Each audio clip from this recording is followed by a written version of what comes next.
Hello বন্ধুরা, সবাই কেমন আছো? আশা করি সবাই খুব ভালো আছো। যদি এইরকম বোনলেস চিকেন কষার সঙ্গে রুটি বা লুচি খাওয়া যায় তো কেমন হবে বন্ধুরা বলো তো?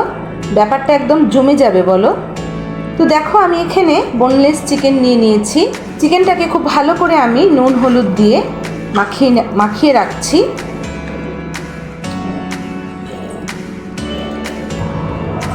কড়াইতে আমি আগে থেকেই সর্ষের তেল গরম করতে বসিয়ে দিয়েছিলাম। এখন আমি নুন হলুদ মাখানো আলুটা ছেড়ে দিচ্ছি।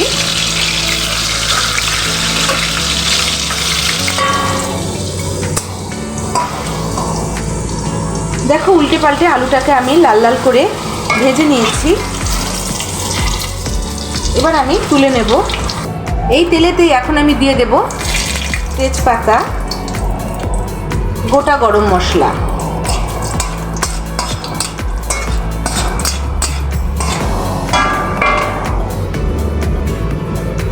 দিয়ে দেব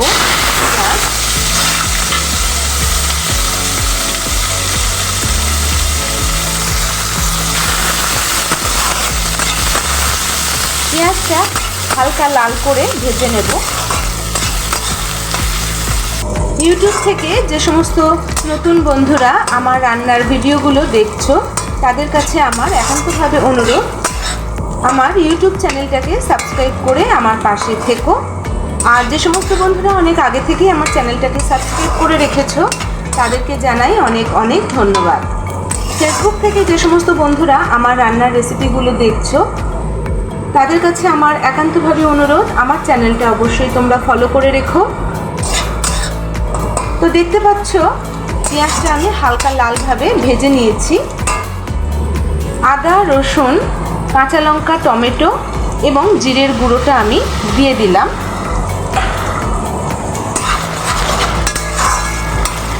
খুব ভালো করে আমি পেঁয়াজের সঙ্গে কষিয়ে নেব।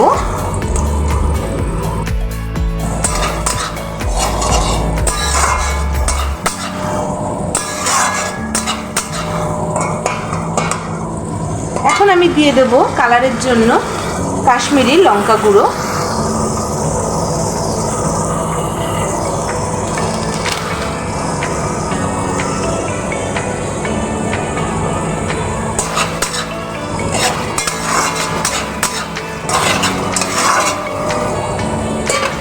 এখন আমি নুন হলুদ মাখিয়ে রাখা বোনলেস চিকেনটা দিয়ে দিলাম মশলার সঙ্গে। খুব ভালো করে আমি মশলার সঙ্গে কষিয়ে নেব।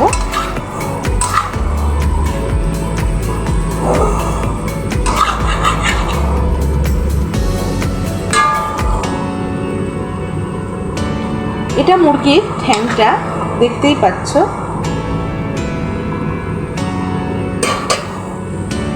কিছুক্ষণের জন্য আমি ঢাকা দিয়ে দেব। ঢাকনাটা এখন একটু সরিয়ে দেখব। দেখো বোনলেস চিকেনটা থেকে কত জল বেরিয়েছে। জলটাকে শুকানোর জন্য গ্যাসের ফ্লেমটাকে আমি জোরে করে দিয়েছি।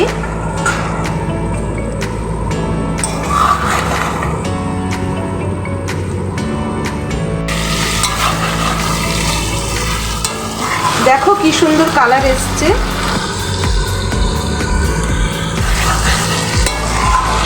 মুরগির মাংস কষাতে কষাতেই প্রায় 60% সেদ্ধ হয়ে যায়।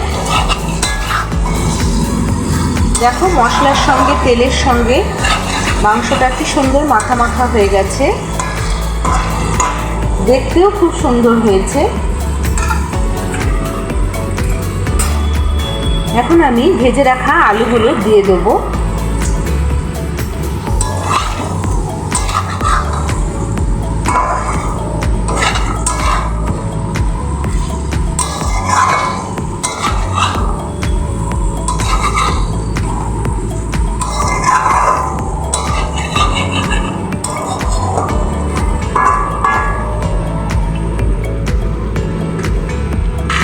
উষ্ণ গরম জল আমি এখানে ঢেলে দেব।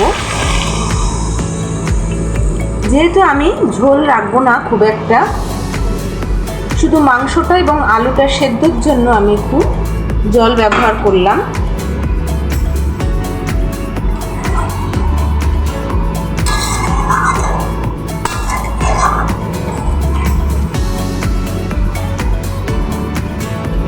সেদ্ধ হতে হতেই জলটা অনেকটা কমে যাবে। কি সুন্দর কালার এসছে দেখো, একদম গামাখা হয়েছে, ঝোলটা অনেকটাই কমে গেছে, দেখতেই পাচ্ছ অনেকটা ঝোল কমে গেছে।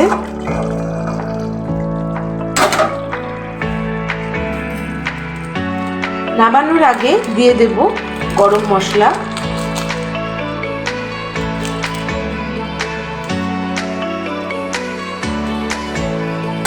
গরম মশলা দিয়ে একটু নাড়িয়ে নেব।